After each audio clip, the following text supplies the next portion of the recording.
Chapter 263,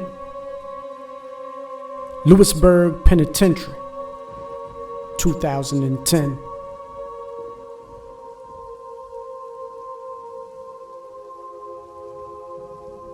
While I was still in Allenwood, fighting to get this unjust parole sentence removed, I got a kite from my brother. They finally let him out of the Supermax in Florence, Colorado.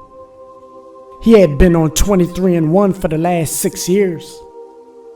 The homie Wayne Perry had been up there for almost 20 years, and he used to write me also and keep me up to date on what was going on with my brother. Florence Supermax was considered the strictest and most restrictive federal prison in America. My brother was now in Lewisburg Penitentiary, 15 minutes down the road from me. It was a maximum security, a step down from the super maximum security in Colorado. This was the closest we had been to each other in over 15 years. The last time I saw him was when I took him to the airport to catch a flight to Russia in 1995. Lewisburg was an infamous prison built in 1932 and the third maximum security federal prison built in America after Leavenworth Penitentiary in Kansas, which was built in 1897, and Atlanta Penitentiary that I had just left, which was built in 1902. They all had 40-foot walls surrounding them.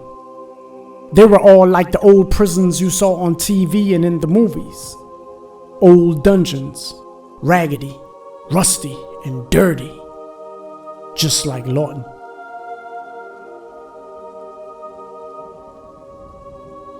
This was the place that the rat, Rayful Edmonds, destroyed the phone system in 1996. We used to be able to stay on the phone all day and make three-way calls that were unlimited in time, until he came about. This idiot used to stay on the recorded and monitored prison phones all day, conducting drug transactions. A man that was considered a drug kingpin, sitting on a phone all day like no one would be listening. He was talking in pig Latin like no one could decipher it, like no one would be suspicious. After thousands of hours of recordings, the feds snatched him out of his cell and confronted him with tons of evidence they had against him. Recordings of him conducting transactions and having the profits sent to other people or to his prison account. He left a long trail of evidence for any investigation. But instead of just standing up to it, like, fuck it, if you said I did it, prove it. Nah. This coward folded like a deck of cards. Bent over and took a yard of dick from the FBI agents just to avoid a new sentence. He talked and talked and talked and talked. He talked about things from the 80s to the 90s. He talked about things that happened while he was in prison and he heard about. He talked about things his family members did. He talked about things that happened in the prison. He just talked and talked and talked and talked. Just about everybody inside the jail in some way, shape, form, or fashion is dealing in drugs, either directly or indirectly.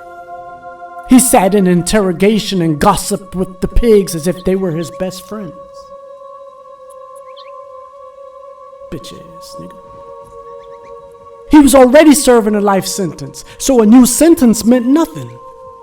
But because he was never an aggressive dude and was never a physical fighter or a knife pusher or a gun busser, the pressure of being placed in long-term lockdown in USP Marion or ADX Supermax was too much. Yeah, right now it's kind of sad.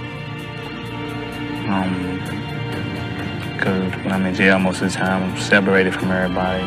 You know, they keep me locked down. I don't like that. I'd rather be just a, ordinary prisoner. I don't want to be looked at like I'm different than any other human being that's in jail. I'm just like them. I'm in jail right now. He only supported bloodshed if someone else was doing it, and it made him look strong. He was scared of the drama, scared of the murder.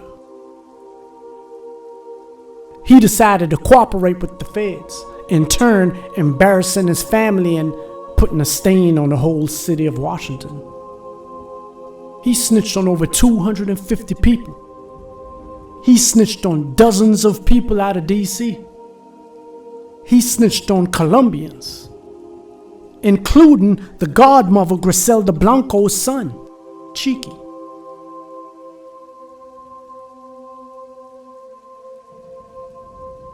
Chpt is cocaine royalty, son of Griselda Trujillo Blanco, better known as the godmother of the Colombian drug underworld and a founding member of the notorious Medellin drug cartel.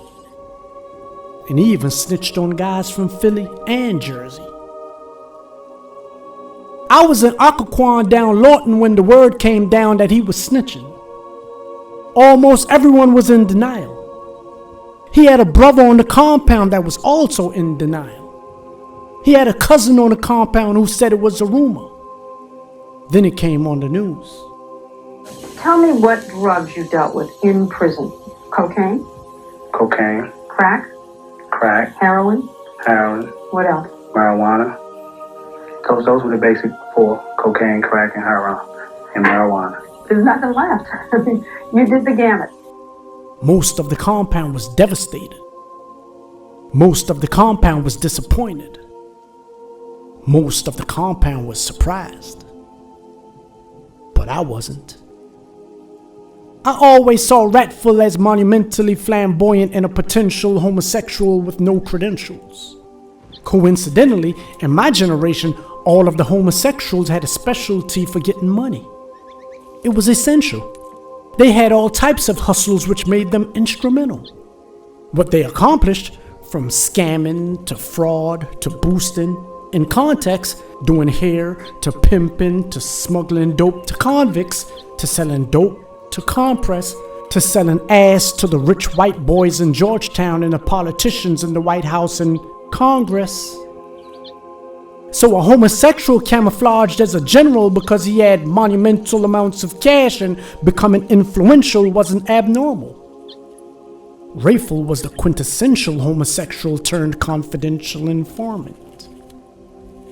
He wasn't known as a gun buster or a killer. He wasn't known as a knife pusher or a fighter. I never heard any story of him punishing anyone or putting in any work himself. He never went through the gladiator environment that all gun busters and fighters travel through. Receiving home, Seton-Hall or Oak Hill juvenile prisons, graduating to the juvenile block over DC jail, graduating to Youth Center 1 than any of the other parts of Lawton. He never been down Lawton, and he never been to the feds. It was obvious he was just a charismatic cross-dresser, a young money getting manipulator that would fold when presented with pressure. His actions destroyed the phone network and the whole federal system. His snitching made it hard for hundreds of thousands of men to be able to speak with their families for an unlimited amount of time. That coward. The phones throughout the whole federal prison system were then changed to 15-minute phone calls.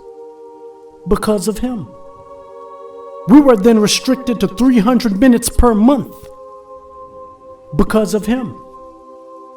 300 minutes divided by 15 minutes equal 20 phone calls per month. Because of him. That selfish bastard made it hard for everyone else. Want to make money? Do you. But when you get caught, don't do everyone else, Holmes. You know better than that. I couldn't talk to that fine correctional officer that used to write me every week. Because of him.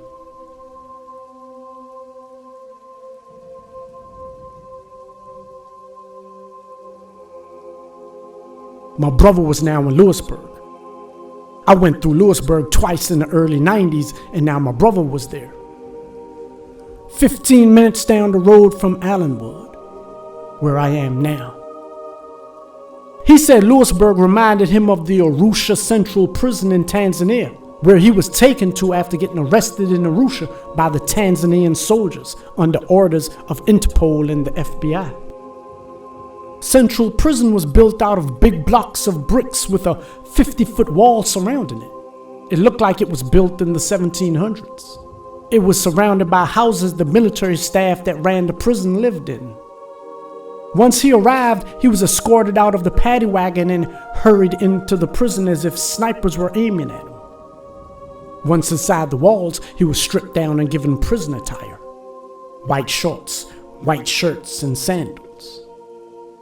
He said one tough guy officer walked up to him with his chest poking out and said, "Kachini." My brother spoke Swahili, so he knew exactly what he was saying, but he ignored him. Tough guy repeated himself, "Kachini." A bunch of other soldiers stood around watching and seemed to be waiting for him to follow the orders, but he looked at them and ignored them. They were a joke. "Kachini," he yelled again. He was telling my brother to stoop down, to get on his knees. My brother looked him in his eyes and yelled, "Fuck you," in which the other soldiers grabbed the tough guy before he could attack. "Foreigner, foreigner, he foreigner," they yelled to each other. "He foreigner." They knew they couldn't assault a foreigner like they do their own citizens. The embassies for foreigners want to see their citizens in one piece, and a damaged prisoner spells trouble in many investigations. Many other soldiers then surrounded him to get a better look at the international fugitive foreigner with the dreadlocks. He was something never seen before. A foreigner, a young foreigner with dreadlocks on the run from Washington, D.C. and living in the bush with baboons and vervet monkeys. Washington, D.C. One soldier was puzzled. Isn't that where the president lives? The Pentagon, the FBI. You was there causing trouble? You crazy. Maybe you CIA assassin. You CIA. They didn't know that Washington, D.C. also consisted of many poverty-stricken ghettos. They didn't know that the streets of D.C. were a mini war zone, and the tiny little city of D.C. averaged more murders a year than their whole country. The powerful had a grip, but the powerless fought for the leftover crumbs and to gain a foothold in the city that they built. The world didn't know about the underbelly of Washington, D.C. They had the slightest idea. The media kept it a secret that the most powerful city in the history of the world was infested with crime and chaos, lying and prayers, infested with rats and roaches, but fly bitches and players.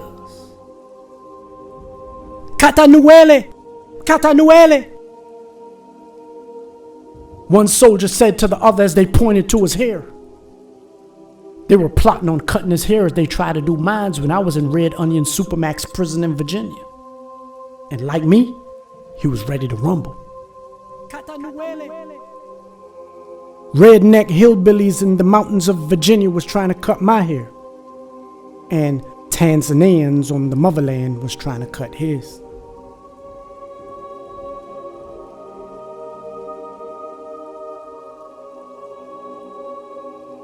Catanuele.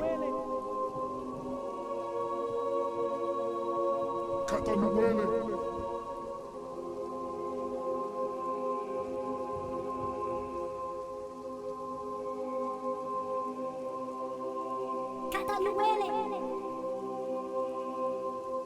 His aggressive stance brought a smile to the face of the soldier. Rasta Mikale. They weren't used to aggressive prisoners because of the punishment they would normally hand out. But they knew they couldn't cut the hair of a foreigner. But the threats were enough to change their attitudes. He balled his fist up and looked them in their eyes. Come on. Yeah, come on. They walked away. He said that they may have cut his hair, but he would have cut their spirit. They then escorted him to the hospital section of the prison. Two prisoners stooped down to their knees in front of the soldiers and looked up to them to talk. The soldiers responded and the men stood up and walked off. He laughed. This was their protocol. Cacchini. He knew he would never settle for that humiliation. He would never stoop down to another man, and it would be the ultimate disrespect to even think of the suggestion. Once inside of the prison, the prisoners worked for free or cheap labor just like the American prisons. Some jobs consisted of pouring out 100-kilo sacks of corn kernels, sift through them and throw away the pieces that were no good. Others cooked in the kitchen, which served one big bowl of cornmeal a day. Every day. That was it. Everybody was fed one big bowl of cornmeal a day. By 4 p.m., the whole prison was locked down. No more coming out after 4. The prisons over there in Africa had no thoughts of rehabilitation. It was just straight punishment. No TV, no phones, no mail, no commissary, no law library. Once convicted, you did your time. No appeal process. Arrested today, charged today. Convicted today, sentenced today.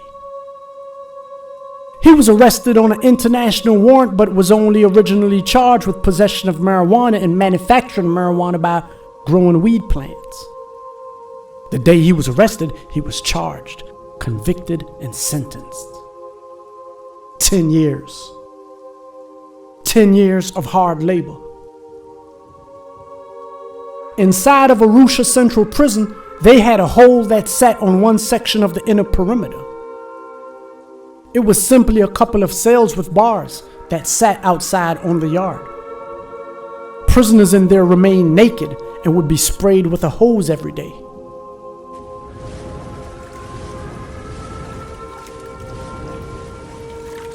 This was their shower. Sprayed down with a hose with cold water every day. They would get massacred by bugs all day and night. Monster mosquitoes that carried malaria. African red ants and giant yellow jacket wasps. Also, prisoners in the hole weren't fed. They didn't get to eat. They would just remain there until they fell out from a lack of nutrition. Then they were moved to the hospital, replenished with all the needed nutrients, and then returned to the yard to continue serving their time. Tanzanian prisons was no joke. American prisons were seen as a vacation in comparison, with their clean floors, TVs with cable, air conditioning, heat, medical, and decent food. American prisoners even had rights protected by the Constitution. It was like night and day. My uncle did time in Kaliti prison in Addis Ababa, Ethiopia for smoking weed in a hotel room. He described it just like Arusha Central. My brother stayed there for months upon months while awaiting extradition back to the United States to face a RICO indictment. He finally came back months later.